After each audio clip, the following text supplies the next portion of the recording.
another episode of Mike the Principal podcast. I'm Mike Meechan, a former high school principal, now sharing strategies and working with principals across the country, really, to improve their practice. Thanks for joining me for another episode. I'm really excited to talk about this work. This episode is going to focus on an article that I wrote that was just published in which I'll go ahead and share in the show notes, but this was an article that outlined the work that I did in my role as a Title I principal at a comprehensive high school to really build a culture of what I called no excuses. The article focuses on that, so I'm going to kind of give an overview of the article. I would love for you to check it out. Again, I'll share that in the show notes. Don't forget also, before we jump into the content, if you like this podcast, please give us a shout out on social media. Go ahead and click the subscribe button as well. If you want to make sure that you're plugged in when we share additional content, make sure that you click that subscribe button. I greatly appreciate it. And share it with your favorite educational leader in your life. That would be great. So let's go ahead and dive right in. But as I mentioned, I was my first principalship was actually at a school which was one of the lowest performing high schools. Was a principal here in Central Florida, so it was one of the lowest performing high schools in Central Florida when I took over as principal.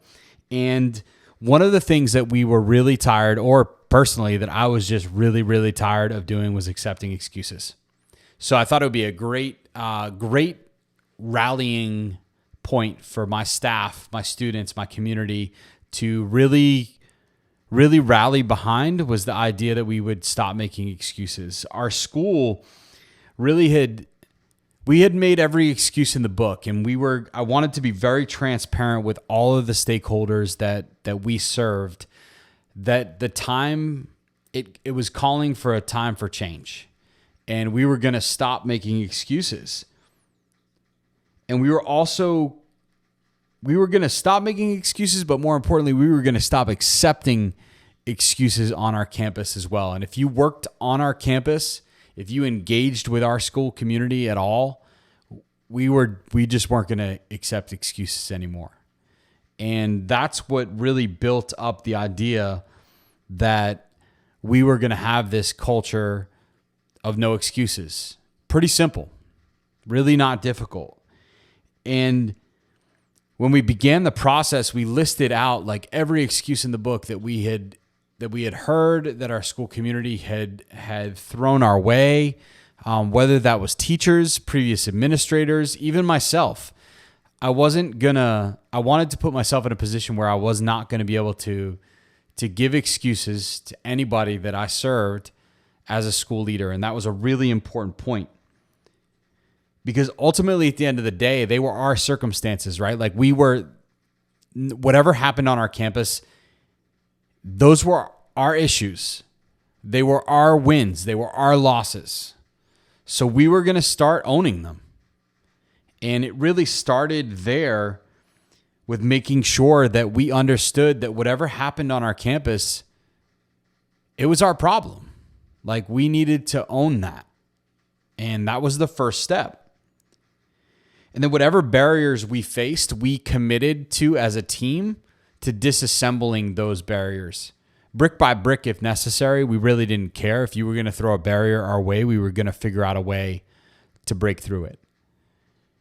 And those two commitments, those were a really big deal for us as a school to really embrace that idea. And the funny part is it had never been spoken out loud.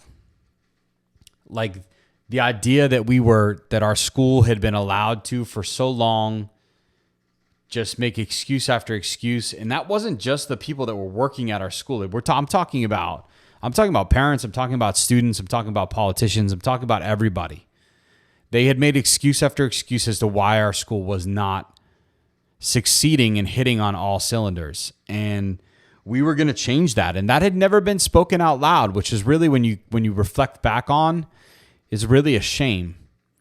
There were incredible things that were happening on our campus when I took the leadership position there. When I stepped into the role of principal, we just weren't telling anybody about them. And we were so focused on the wrong things So we said we're gonna stop. We had issues in all the big three, what I refer to as the big three: academics, behavior, and attendance. Like those are the three big systems. If you don't have a handle on your academics, behaviors, and attendance, you're not going to see success as a school leader. You have to have a handle on those things. And we had issues in all three areas for sure. And, in the academic piece, we were going to move back to basics, but we were also going to make sure that we provided our staff with the tools that was necessary so that we could ensure that there was high quality instruction happening in every classroom. So that was a commitment. We were going to stop making it. If I walked into a classroom, I wanted to see high quality instruction, no excuses. And my teachers needed to be able to depend on me and rely on me as the leader of the school to be able to provide professional learning that aligned to what I expected to see in the classroom. And they were going to hold me accountable as well. So no excuses on my part either. And we pushed. We eliminated busy work and we focused on designing engaging lessons. We stopped doing things that didn't matter or didn't have a purpose. We stopped doing them. And if we couldn't figure out why we were doing the things we were doing, it didn't have a place on our campus. No excuses. Very simple. In terms of attendance, we struggled. We had many kids that were what we would determine to be chronically absent and missing school way more than they should. So what we started to do was go after them. Like we weren't going to wait for them to show up. Like we instead flipped it and we went out. We knocked on doors. We used our dial-out systems, which every school now has access to, whether it's through technology or making a phone call. And we started to give wake-up calls to our most chronically absent students. We started school at 7 a.m. So starting at 5:30 a.m., our kids got 3 wake-up calls per morning from our staff. And the message, the narrative that we framed was a really positive one. Like, we're really excited to see you on campus today. It's a great day for learning. We want to see you. And it worked. Like those kids started to plug in and they knew that we weren't going to accept excuses from them. Parents who brought their students in late, we reminded them that the expectation on our campus was that all students are engaged in high quality learning every single day, every single period. And we didn't want that to, their lack of attendance to be an excuse for academic success. And attendance played a key part in that. And we were going to hold them accountable. On the behavior side, we had students that could be a challenge, but the way that I think you can tackle that first is to make sure that the instruction that you have on campus, wall to wall, in every classroom is engaging. If it's not, kids are going to check out. They're either not going to show up for school or they're gonna find something else to do that's non-academic focused. So we talked about with our staff the expectation that in every classroom every day we had high quality, engaging lessons happening, and that was our commitment. We also wanted to make sure that if our teachers were delivering that content and students still stepped out of line, that we were going to back them up. We started to implement restorative practices where our teachers understood that it was more important for us to get our kids back to the learning as quickly as we possibly could, but with repercussions. Like there was going to be a consequence for every action on our campus. We were not going to accept. We weren't going to make excuses for their behavior. They were going to be accountable for them. But we started to leverage restorative practice. We started meeting one-on-one with the teacher and with the student, with one of our school counselors or one of our deans to talk through the problem and correct the behaviors and why those actions on our campus were not acceptable. 9 times out of 10, we were able to return and come to a really great solution once the student could see that the teacher was really there to have their back and make sure that they were like fully engaged in the learning, we started to have some serious wins there. And the messaging that we started to send out to our parents was that we would hold them accountable for academics, for checking student grades at home, for holding students accountable for their behaviors and getting them to school on time every day. But equally, they should hold us accountable as a school to deliver on the things that we said we were going to. And you would be surprised at the impact that that can have. When we needed parents for PTSO meetings, they showed up. When we needed them for our school advisory council, they showed up. When we had college nights to provide admissions and financial aid information, they showed up. They knew that we were going to hold them accountable.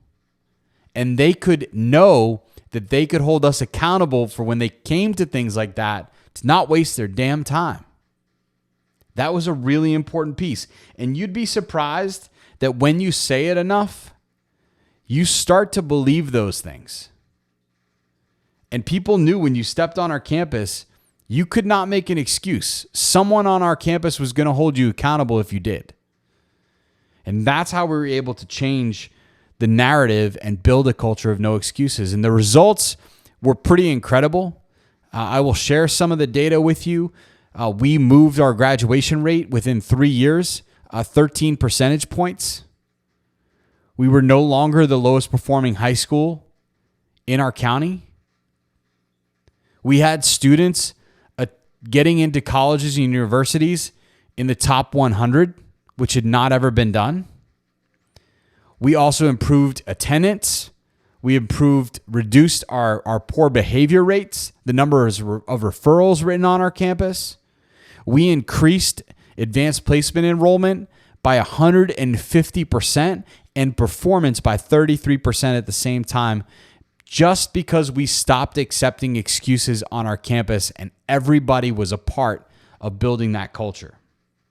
So I would encourage you, as you reflect and maybe at the close of the first quarter, maybe you're not happy with the results that are happening in the big three, right? Your attendance, your behaviors, and your academics. You don't have to wait till next school year to set or to hit the reset button. Like, you can do that right now, and I would encourage you to do so. If you want to learn more about building a culture of no excuses, again, I'll drop the article in the show notes, but feel free to connect with me. I'm on social media. You can find me at Mike the Principal. All my contact information is in the show notes as well. So be sure to make sure you hit that subscribe button. Please share with the educational leaders in your life. And again, hope you enjoyed this episode. I love talking about school leadership. Until next time, we'll talk to you later.